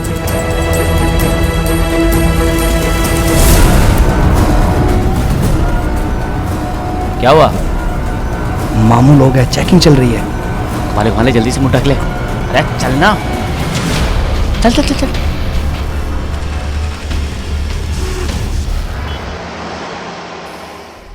सर वो सुबह शाम पूजा का नियम बना हुआ है ना, इसलिए देर होगी। बताइए सर, क्या मदद कर सकता हूँ आपकी? माधव, जो भी हम तुमसे पूछने जा रहे हैं उसका सही सही जवाब देना। झूठ से सख्त नफरत है हमें। आरती के साथ कब से अफेयर चल रहा था तुम्हारा? क्या बात करें सर, आरती के साथ अफेयर? वो मेरी बहन जैसी है सर। और योगेश तो मेरे बचपन का दोस्त है, उसकी वाइफ के साथ। नहीं सर, किसी ने शायद आपको रॉन्ग इन्फॉर्मेशन दी है सर। हमारा तो एकदम घर जैसे ताल्लुकात है, बचपन से हम लोग एक दूसरे के घर पे आना जाना। इनफैक्ट मैंने तो कई बार योगेश की मदद की है सर। अच्छा, ऐसा क्या खास किया था तुमने? सर जब योगेश की माँ की तबीयत खराब हुई थी तो मैंने 30 लाख रुपए दिए थे सर। 30 लाख? हाँ सर। सर आरती भाभी के गायब होने की वजह आपको योगेश से ही पता चल सकती है। मतलब? सर आरती भाभी जिस दिन गायब हुई उसके एक दिन पहले उन दोनों में बहुत झगड़ा हुआ, और मैं दुकान पे ही था जब। आज तुमने हद पार कर दी आरती। नहीं, मैं बर्दाश्त नहीं कर सकता ये सब। नहीं, मैं कुछ सुनने नहीं वाला। अब जो भी बात होगी आमने सामने होगी। बस मैं घर आ रहा हूं, मैं आज इस पूरे मामले को ही मैं जड़ से खत्म कर दूंगा। हेलो, मैं आता हूं। मुझे भी सर पहली बार पता चला कि उन दोनों के बीच में कुछ ठीक नहीं चला, और उसके अगले दिन आरती भाभी गायब हो। जब तक हम ना कहें शहर छोड़कर जाना मत। ठीक है सर।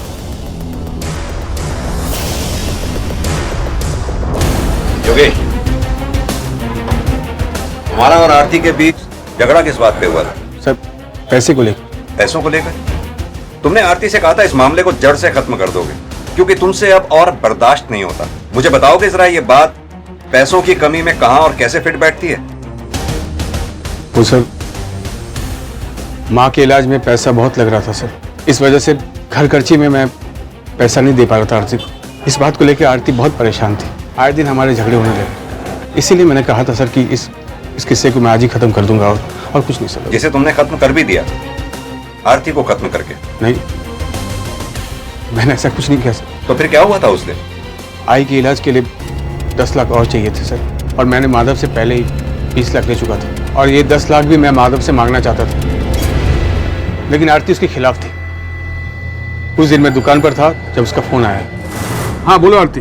योगेश, मैंने 3 लाख का इंतजाम कर लिया है, बाकी 7 लाख का भी हो जाएगा। माधव से मत मांगना। 3 लाख? इतनी बड़ी रकम का इंतजाम तुमने कहाँ से किया?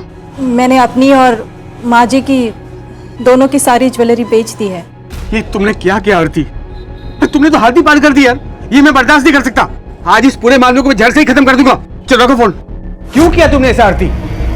तुम्हारी हिम्मत कैसी हुई आई के गहने को हाथ लगाने की? मैंने उन्हें अपने लिए नहीं बेचा है योगेश, और फिर ये सब पैसे तुम्हारी आई के लिए तो काम आएंगे।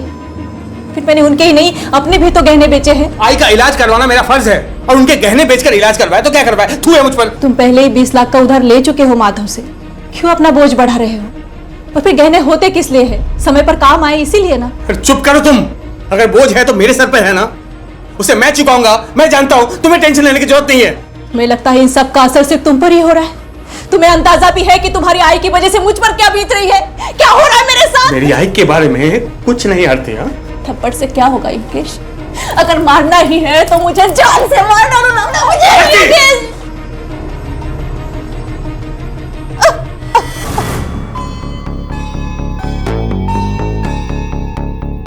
जिंदगी में पहली बार मैंने हाथ उठाया था सर आरती पर। मैं उसे मारना नहीं चाहता था, लेकिन आईसीयू में थी, पैसे का इंतजाम नहीं हो पा रहा था सर। आरती की झुंझलाहट, ये सब कुछ मैं झेल नहीं पा रहा था। ये हो क्या रहा है मेरी जिंदगी में? आई अब तक नहीं मिली आपको? आ जाएगी बेटा, आज जो भूख लगी है ना, तेरे लिए कुछ मंगवाता हूं, खाना खाएगा बेटा?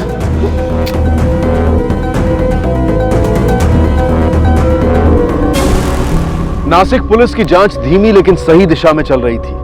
भले ही उस झील में मिले लाश के टुकड़ों की पहचान अब तक नहीं हो पाई थी, लेकिन उन दोनों मुजरिमों का सुराग मिल चुका था और उम्मीद थी कि बहुत जल्द पुलिस उन तक पहुंच जाएगी। दूसरी तरफ पुणे पुलिस को यह समझ में नहीं आ रहा था कि अगर आरती ने आत्महत्या करने का फैसला किया था तो उसने ऐसा क्यों किया होगा। उसका पति उससे बहुत प्यार करता था, एक बच्चा था जिससे वो बहुत प्यार करती थी। परिवार में पैसों की कमी थी और अपनी सास प्रतिमा से उसकी छोटी मोटी झड़प भी हो जाया करती थी, लेकिन ये कारण इतने बड़े नहीं थे कि जिसकी वजह से 30 साल की एक परिपक्व सोच वाली महिला अपनी जान देने निकल पड़े। कुछ भी साफ दिखाई नहीं दे रहा था, लेकिन इतना तय था कि कुछ और राज थे जिनका सामने आना अभी बाकी था। सर, आरती और माधव के कॉल रिकॉर्ड्स। सर, दोनों के बीच में 6 से 7 बार बात हुई है। सर, कुछ सेकंड से ज्यादा बात नहीं हुई, ना ही कोई लेट नाइट कॉल्स। सर, दोनों के कॉल रिकॉर्ड देखकर लगता नहीं है कि दोनों के बीच में कुछ अफेयर जैसा है। लेकिन आरती के साथ झूठ क्यों बोलेगी? आरती के कॉल रिकॉर्ड से एक बात सामने आई है सर। क्या बात? सर, यही कि आरती की मां शारदा। व्हाट? आरती के कई कॉल शारदा को आ चुके हैं। शारदा ने हमसे ये क्यों कहा कि पिछले 10 साल से उसने आरती की आवाज तक नहीं सुनी? साहब, मुझे बहुत डर लग रहा है, हमारी मदद कीजिए। 10 बरस के बाद आज अचानक उसका फोन आया था। उसने हमसे झूठ क्यों बोला? जी, आपको कोई गलतफहमी हुई है। पिछले 10 साल से उसका कोई फोन नहीं आया, उस दिन पहली बार ही फोन आया था। शारदा जी, आपके पूरे कॉल रिकॉर्ड्स हैं हमारे पास, और ये बात आप भी अच्छी तरह जानती हैं कि आप हमसे झूठ बोल रही हैं। अब आप ही सीधी तरह से बता दीजिए कि क्या और क्यों छिपा रही हैं आप। जब वो घर से गई थी उसके 2 साल बाद ही पहली बार फोन आया था उसका।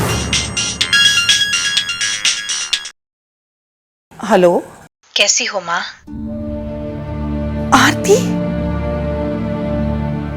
कैसी है बेटा और कहाँ है तू? मैं अच्छी हूँ माँ, आपके करीबी हूँ। दोनों अब भी नाराज है ना मुझसे? नहीं बेटा। आई, किससे बात कर रही है? किसी से भी नहीं। तो ये बेटा किसको बोल रही थी? अरे, तुझे ही बुला रही थी बेटा। चाय तैयार है, मैं तेरे लिए लेके आती हूँ। हाँ ठीक है। इतने सालों से धोखा दे रही हो तुम मुझे। अरे, शादी के एक दिन पहले घर से भागी थी वो लड़की, पूरे समाज के सामने हमारे मुंह पर कीचड़ उछालकर, और उसके बाद भी तुमने उससे रिश्ता जोड़ा। आपका बेटा अपने आवारा दोस्त से जबरदस्ती उसकी शादी करवा रहा था और आप भी उसका साथ दे रहे थे। क्या करती?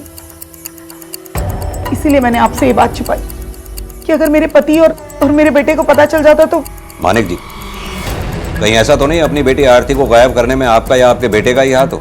आपको पता चला हो कि आरती मुंबई में है और उसकी वजह से आपकी समाज में हुई बेइज्जती का बदला लेने के लिए ही आपने उसे गायब कर दिया हो? नहीं साहब, ये क्या बात कर रहे हैं? अगर हमें उसे मारना ही होता तो क्या 10 साल तक इंतजार करते? नहीं साहब, हमने उसके साथ कुछ नहीं किया, ना मैंने और ना मेरे बेटे। ये आपका बेटा मुकुल जब से उसकी बहन आरती गायब हुई है एक बार भी हमारे सामने नहीं आया। कहाँ है वो? उसकी दुकान है मगरपट्टन में।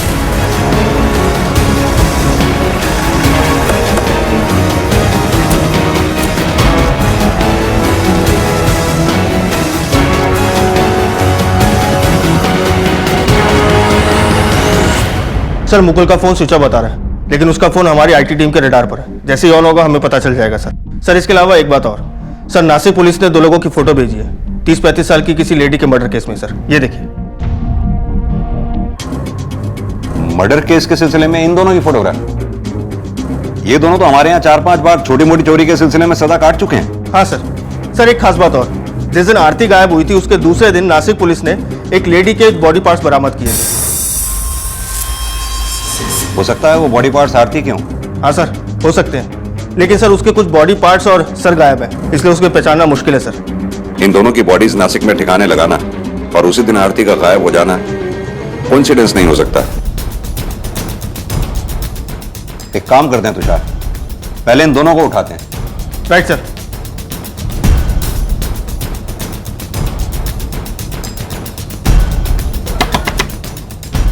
सलीम का है? क्या हुआ सलीम? साहब? क्या किया सलीम ने? कहाँ है सलीम? मुझे नहीं पता साहब, वो बहुत दिन से घर नहीं लौटे। उसके पास कोई सिल्वर कलर की गाड़ी है? उसका नंबर दीजिए। 98।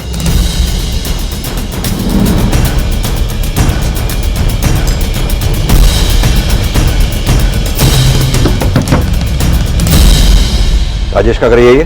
जी सर। तुषार, कहाँ है राजेश? अब 2 दिन पहले बाहर गए हैं किस काम के लिए। राजेश के पास गाड़ी है? हाँ, वैन है। कौन से कलर की? सिल्वर।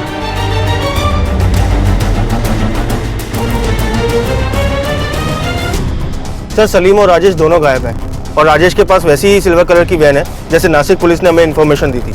मैंने आईटी टीम को बोल दिया है उन दोनों के फोन ट्रेस करने के लिए। गुड। ये दोनों नासिक वाले केस में शामिल हैं ऐसा लगता तो है, लेकिन आरती वाले केस से इनका कोई कनेक्शन है ये हम दावे के साथ नहीं कह सकते। एक काम करो तुषार, अपने सोर्सेज से कहो ये मुकुल के बारे में पता करवाएं, क्योंकि फिलहाल हमारा मेन सस्पेक्ट आरती का भाई मुकुल ही है। Okay sir. आरती का अपना सगा भाई मुकुल वो शख्स था जिसके डर की वजह से आरती की मां ने पूरे 10 साल तक किसी को भनक तक नहीं लगने दी कि आरती और उनके बीच टूटे हुए रिश्तों के तार फिर से जुड़ चुके हैं, उनके बीच बातचीत होती है। इसके अलावा मुकुल के ही डर से उन्होंने आरती के उस सुसाइड वाले फोन कॉल के बारे में भी किसी को नहीं बताया था, क्योंकि 10 साल का लंबा अरसा गुजर जाने के बाद भी मुकुल और उसके पिता ने आरती को माफ नहीं किया था। दूसरी तरफ नासिक में जिन 2 मुजरिमों ने आरती की लाश के टुकड़े करके उन्हें छिपाने की कोशिश की थी वो भी पुणे के ही थे। तो क्या आरती की हत्या के पीछे उसके अपने सगे भाई मुकुल का हाथ था? और अगर ऐसा था तो क्या इसमें उसके पिता भी शामिल थे? बहरहाल जैसे जैसे ये मामला आगे बढ़ता जा रहा था पहले से भी कहीं ज्यादा मुश्किल होता जा रहा था, पुणे पुलिस के लिए भी और नासिक पुलिस के लिए भी। सर सलीम की बीवी के कॉल रिकॉर्ड्स। सर इसके कॉल रिकॉर्ड्स में तो कुछ नहीं मिला, लेकिन राजेश के पिताजी को नासिक से कॉल किया गया था, वो भी एक पीसीओ से। एक काम करो, नासिक पुलिस से को पता करें। Right sir. क्या इन दोनों को देखा? जी साहब, ये दोनों कल रात को यहाँ आए थे साहब, और कहीं फोन भी किया था। क्या दोनों गाड़ी से आए थे? वो नहीं साहब, ये दोनों पैदल ही आए थे। काफी दारू पी रखी थी। दारू पी रखी थी? हाँ साहब। क्या आसपास कोई दारू की दुकान है? हाँ जो साहब, तिकड़े। तिकड़े? हाँ।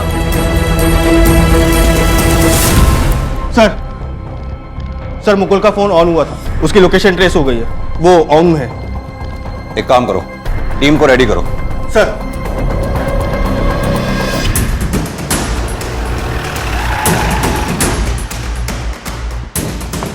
सर बच के ना निकलने पाए, होशियार है ना। ओके सर, आओ। तुम मेरे साथ आओ।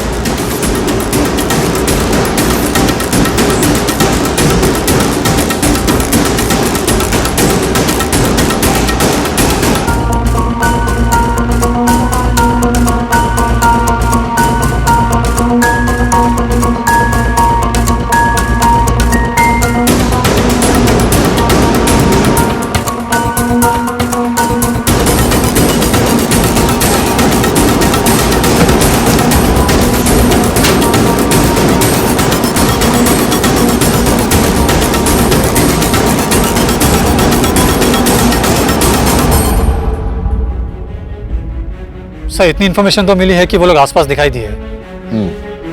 वो दोनों पेशेवर मुजरिम हैं, उन्हें अंदाजा हो गया है कि हम लोग उनके पीछे हैं। राजेश ने अपने बाप को इस पीसीओ से कॉल किया था, इसका मतलब इस पीसीओ तक वो चलते आया था। लेकिन सर इतने बड़े पॉश एरिया में हम उन्हें ढूंढेंगे कैसे?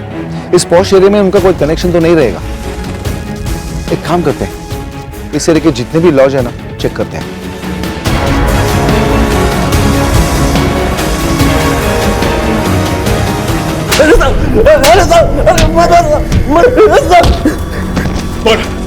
काय तेरी बहन आरती मार डाला ना उसे? काय म्हणतात साहब, काय को मारूंगा उसे? बहन थी मेरी। अरे मारा तो तू उसको 10 साल से देखा भी नहीं मैंने। अच्छा, बड़ा शर्मीला है तू, हमको देख के इसलिए भागा था? नहीं साहब, मेरे को लगा कि आप लोगों को तो बाल मिल जाएगा, उसका भी काल निकाल लेते हो। मेरे दारू के भट्टे का पता न लग जाए आप लोगों को, इसलिए मैं भाग रहा था, और कोई बात नहीं है साहब। अच्छा, हमारे तेरे दुकान पे पहुंचने के पहले तू फरार कैसे हो गया?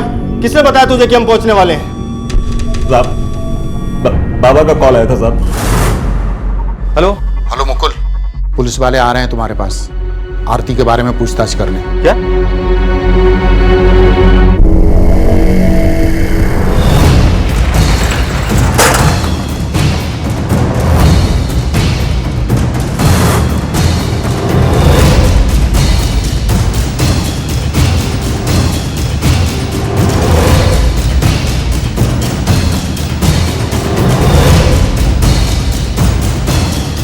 सलाम सर। हमें इन दोनों की तलाश है। एक का नाम राजेश है और दूसरे का नाम सलीम। रुके यहाँ पे? हाँ सब रुके तो है। रूम नंबर क्या है? 104। चल।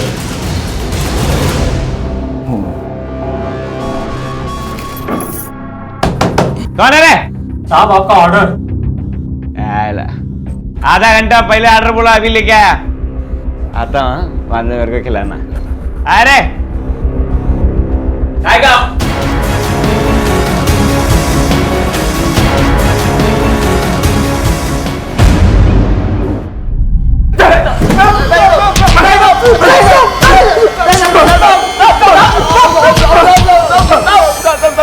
बताऊंगा साहब, जो भी पूछने का पूछो, मारो बस साहब। क्या क्या उस लाश के साथ? कहाँ है बाकी के टुकड़े? नहीं बताओगे, ऐसे नहीं बताओगे।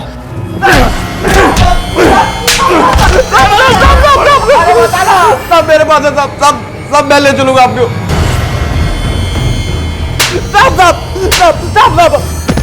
क्या दुश्मनी थी तेरी? अब बोल बोल।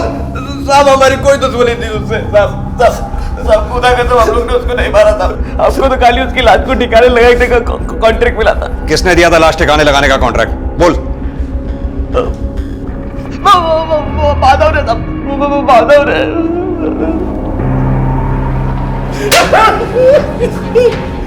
बता दो साहब, मैं मान रहा हूँ साहब कि मैंने उन दोनों को कॉन्ट्रैक्ट दिया था, लेकिन मैंने उसका खून नहीं किया साहब।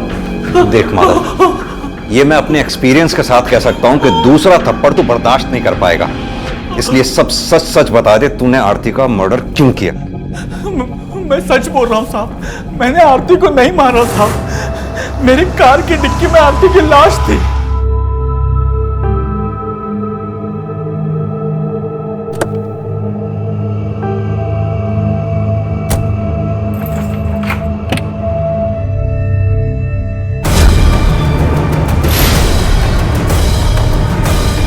मैं डर गया था सर, बुरी तरह से डर गया था मैं लाश देखकर, इसलिए मैंने सलीम को फोन किया कि लाश ठिकाने लगा दे। अगर तूने कत्ल नहीं किया था तो उस वक्त तू हमारे पास क्यों नहीं आया? क्यों नहीं खबर दी हमें? साहब मेरी आरती के साथ नाजायज संबंध थे साहब।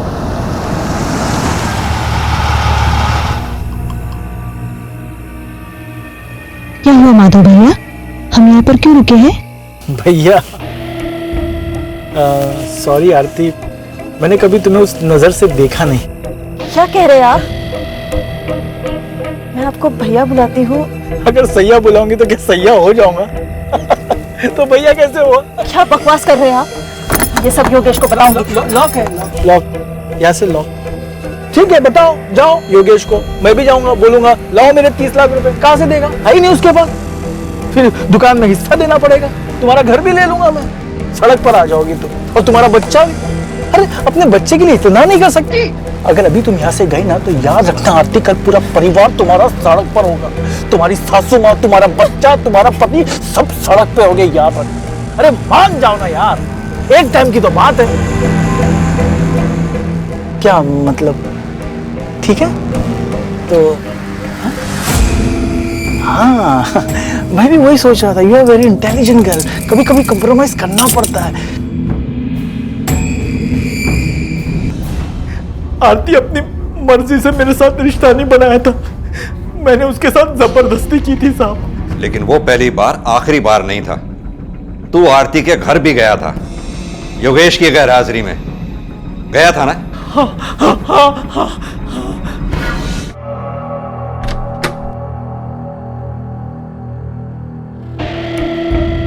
कौन आया है? योगेश आया है?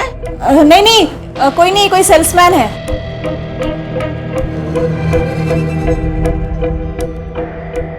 यहाँ क्यों आए? प्यार करने माची है अंदर, मैंने कहा माची है अंदर। छोड़ मुझे। अच्छा, मार्केट में एक पिक्चर आई है आरती और माधव की।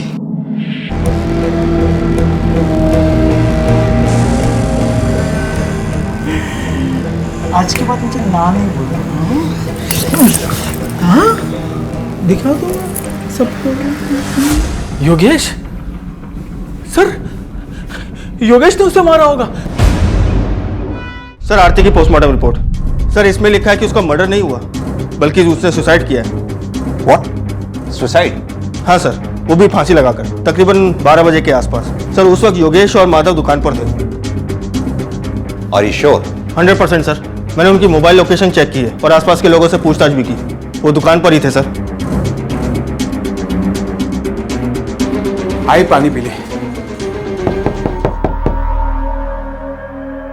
देख तू,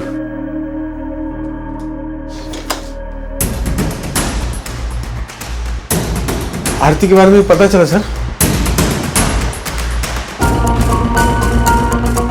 नया पंखा कब ले आई? सर 1-2 दिन पहले। जब पिछली बार हम यहाँ आए थे तो ये पंखा यहाँ नहीं लगा हुआ था, याद आया प्रतिमा जी?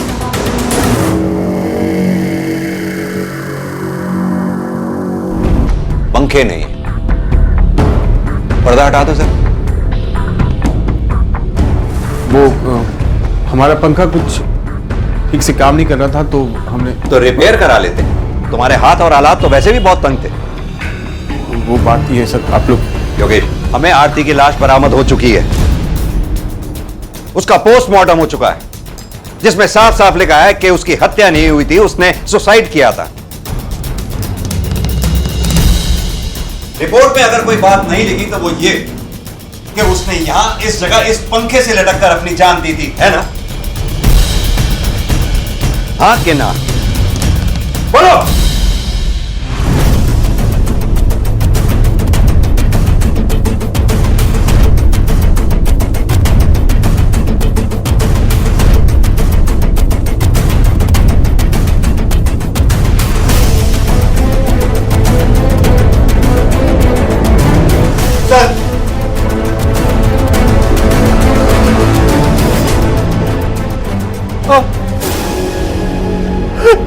आरती ने हाथ में हत्या की थी सर। इसी कमरे में हाथ में हत्या की थी सर। मैं जब दुकान से घर पर आया सर, कर देखा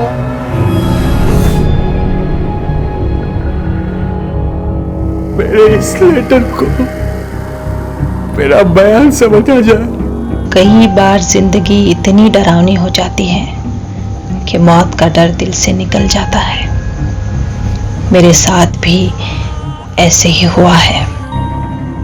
मैं अपनी जान देने जा रही हूँ। कहीं आरती को आत्महत्या के लिए उकसाने की जुर्म में सजा ना हो जाए। मैं आरती को वापस नहीं ला सकता था सर, लेकिन आई को बचा सकता था मैं। इसलिए मैंने वही करने की सोची। जो कुछ हुआ था सर, ये माधव की वजह से हुआ था। उसे माफ नहीं कर सकता था मैं सर, इसलिए। हाँ, 1 मिनट रुक। हाँ हाँ, रुक आ रहा हूँ। हाँ